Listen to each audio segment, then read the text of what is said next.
Haleluya, salam, salam berkat sukacita buat saudaraku sekalian. Dan kita bertemu kembali, tema kita kali ini adalah tentang pencurahan Roh Kudus. Setelah Tuhan Yesus terangkat ke surga, 10 hari adalah sebuah penantian. Makanya murid-muridnya diperintahkan oleh Tuhan untuk menunggu datangnya Sang Penolong. Artinya Roh Kudus dicurahkan bagi setiap orang yang berdoa.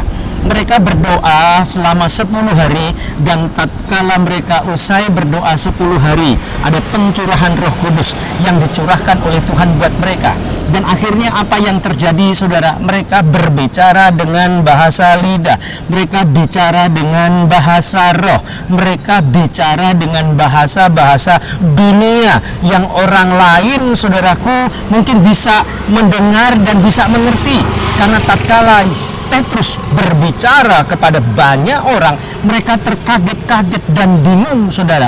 Kenapa Petrus dan murid-muridnya bisa berbicara dengan bahasa-bahasa yang lain, sedangkan mereka sendiri tidak tahu dan tidak pernah belajar, mungkin dari bahasa Cina atau bahasa Jawa atau bahasa Indonesia atau bahasa-bahasa yang lain. Tetapi saudara, mereka seketika tatkala Roh Kudus dicurahkan, mereka bukan hanya berbicara bahasa roh, tetapi juga bahasa-bahasa yang ada di dunia ini, sehingga terjadi suatu pertobatan yang luar biasa.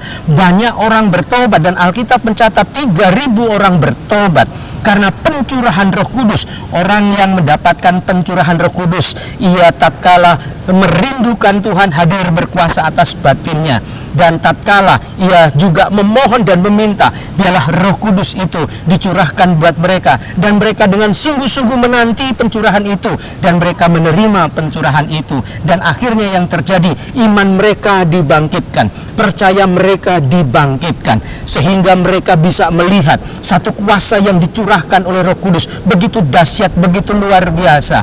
Sehingga kalau kita pelajari dalam Kisah Rasul, itu sebenarnya satu kisah di mana Roh Kudus tampil, dan Roh Kudus menyertai setiap murid-muridnya yang memberitakan kabar surga dan memberitakan kabar baik. Biarlah hidup kita, saudara, senantiasa dicurahi oleh kuasa Roh Kudus kemanapun kita pergi. Hidup kita jadi berkat. Sukses buat saudara, dan Tuhan Yesus memberkati. Haleluya.